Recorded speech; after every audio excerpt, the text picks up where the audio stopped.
अस्सलामुअलैकुम वरहमतुल्लाहि वबरकातुहू। Dear children, welcome to online classes of Ali public school Balapur. इससे पहले हमने जो वीडियो थी हमारी, उसमें बिना मात्रा वाले शब्द देखे थे, यानी इसमें कोई भी मात्रा यूज़ नहीं थी, बल्कि सिर्फ हमने व्यंजनों को मिलाकर शब्द देखे थे। आज की इस वीडियो में हम लोग कौन से स्वर की कौन सी मात्रा को कैसे लिखते हैं और उसकी आवाज़, उसका स्वर कैसा जाता है, उसको कैसे लिखते हैं, तो वो हम इस वीडियो में देखेंगे। तो हमारा आज का टॉपिक है मात्रा। जैसे कि ये कौन सा स्वर है हमारा, आ से आम वाला आ है ये। तो इसकी मात्रा को लिखने का तरीका इस तरह होता है, एक स्टैंडिंग लाइन, ये इसका लिखने का तरीका है। आ की मात्रा इस तरह एक स्टैंडिंग लाइन होती है। अब इसको व्यंजनों में कैसे मिलाएंगे, जैसे आप देख रहे हैं यहाँ पर क्या लिखा हुआ है, यहाँ है का से कबूतर, खा से खरगोश, गा से गमला और घा से घड़ी। तो अब इसमें हम आ की मात्रा को प्लस करेंगे यहाँ पर, जैसा का, काना, का। इसको आ की मात्रा भी कहेंगे और काना भी कहते हैं। तो इसकी आवाज़ हो जाएंगी का। यहाँ पर एक खा के आगे स्ट्रेट लाइन यानी आ की मात्रा लगा दिए तो ये हो जाएगा ख, और गा के आगे एक स्ट्रेट लाइन आ की मात्रा लगा दिए तो ये हो जाएगा घ, गा।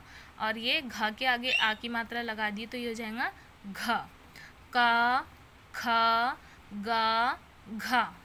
उसी तरह अब हमारा नेक्स्ट जो स्वर था वो थी छोटी ई। छोटी ई से इमली। उसकी जो मात्रा होती है वो इस तरह होती है, लेफ्ट हैंड साइड में एक स्ट्रेट लाइन और यहाँ से इसकी विलेंटी ऊपर से निकलती है और ये व्यंजन में जाकर मिलती है।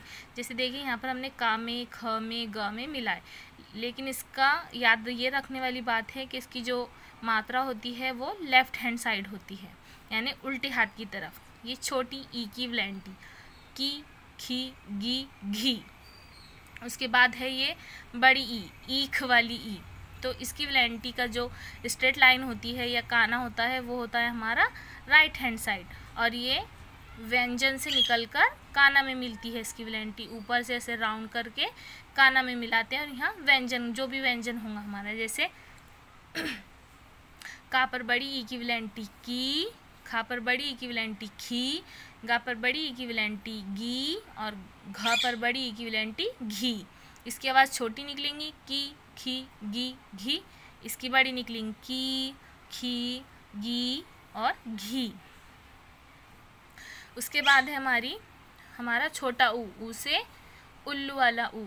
इसका जो मात्रा होती है ये देखिए, ये व्यंजन के नीचे लिखा जाता है जैसे यहाँ लिखा हुआ है, और इसको ऐसे राउंड करके इसका जो लास्ट एंड होता है वो लेफ्ट हैंड साइड की तरफ जाता है हमारा, यानी कि उल्टे हाथ की तरफ। जैसे कि ये इसका काना उल्टे हाथ की तरफ और इसका जो एंड है वो भी उल्टे हाथ की तरफ। का में छोटे ऊ की मात्रा कु, खु, गु, घु। इस तरह इसकी भी साउंड जो होता है वो छोटा सा होता है। फिर नेक्स्ट है हमारा बड़ा ऊ से ऊन वाला ऊ। इसकी जो मात्रा होती है वो भी इस तरह हम राउंड व्यंजन के नीचे ही लगती है, राउंड से स्टार्ट करते हैं, लेकिन जो उसका एंड साइड यानी कि जो उसका आखिरी सिरा होता है वो लेफ्ट हैंड यानी सीधे हाथ की तरफ ख़त्म होता है। जैसे का में बड़े ऊ की मात्रा कु, खा में बड़े ऊ की मात्रा खू, गा में बड़े ऊ की मात्रा गु और घ में बड़े ऊ की मात्रा घू। उसके बाद है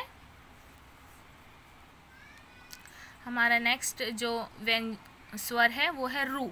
इसकी जो मात्रा होती है वो इस तरह ऐसे ई पर जो अपन उकार जैसा लगाते हैं ना, तो वैसा, लेकिन ये व्यंजन के नीचे लगती है।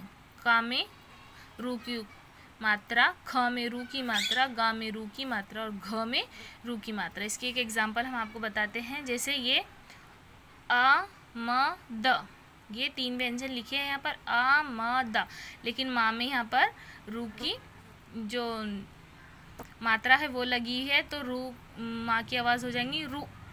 अमरुद, रुद, रुद, इस तरह इसका साउंड निकलता है रू का। उसके बाद है ए की मात्रा। ए की मात्रा का लिखने का तरीका ये है कि जो हमारी रेखा होती है आड़ी लाइन, उसके ऊपर हम इस तरह एक स्लांटिंग लाइन बनाते हैं जो कि व्यंजन को जाकर मिलती है। जैसे का पर ए की मात्रा के, खा पर ए की मात्रा खे, गा पर ए की मात्रा गे और घ पर ए की मात्रा घे, के, खे, गे, घे, ए की मात्रा। फिर उसके बाद नेक्स्ट है ए की मात्रा। ए की मात्रा में एक मात्रा होती है और ए की मात्रा में 2 स्लांटिंग लाइन जुड़ती है हमारे व्यंजन से। क पर ए की मात्रा कै, ख पर ए की मात्रा खै, गा पर ए की मात्रा गए और घ पर ए की मात्रा घै। कै खै गए घै। उसके बाद का जो हमारा व्यंजन है ओ से ओखली। ओ की मात्रा इस तरह होती है, एक स्टैंडिंग लाइन और एक होती है हमारी स्लांटिंग लाइन, जो कि ये स्टैंडिंग लाइन को आकर मिलती है। जैसा क में ओ की मात्रा एक स्टैंडिंग लाइन और एक स्लांटिंग लाइन। क में ओ की मात्रा को, ख में ओ की मात्रा खो, गा में ओ की मात्रा गो और घ में ओ की मात्रा घो। को, खो, गो, घो। फिर उसके बाद औ की मात्रा। औ की मात्रा में एक स्टैंडिंग लाइन और 2 स्लांटिंग लाइन, जो कि उसी स्टैंडिंग लाइन को आकर मिलते हैं। ये हो गई औ की मात्रा। क में औ की मात्रा कौ, ख में औ की मात्रा खौ, गा में औ की मात्रा गौ, घ में औ की मात्रा घौ। उसके बाद है हमारा जो नेक्स्ट स्वर है वो है अंग। अंग की मात्रा जो होती है, जो हमारे स्लांटिंग लाइन व्यंजन के ऊपर या शब्द के ऊपर होती है, उसके ऊपर एक बिंदु बनाते हैं या एक पॉइंट बनाते हैं। जैसे क में अंग की मात्रा कंग, ख में अंग की मात्रा खंग, गा में अंग की मात्रा गंग और घ में अंग की मात्रा घंग। उसके बाद है अ की मात्रा। आ की मात्रा में सिर्फ हमारा जो व्यंजन होता है उसके बाद 2 हम पॉइंट लगाते हैं। अंग की मात्रा में ऊपर लगाते हैं और अह की मात्रा में साइड में लगाते हैं। जैसे का के ऊपर अह की मात्रा कह, ख के आगे अह की मात्रा खह, का पर अह की मात्रा कह, ख पर अह की मात्रा कह, गा पर अह की मात्रा गह और घ पर अह की मात्रा गह। ये व्यंजन के बाजू में 2 पॉइंट लगते हैं। इस तरह अह की मात्रा होती है। तो आज हमने हमारे सारे व्यंजनों की मात्राएं देखी हैं। इसकी हम आपको फ़ोटो सेंड करेंगे। ये वीडियो देखकर आपको इसको पढ़ना सीखना है और इसको ऐसा लिखकर एक्टिविटी ग्रुप पर सेंड करना है। इसके आगे का देखेंगे हम अगली वीडियो में। तब तक के लिए अल्लाह हाफिज़। Thank you.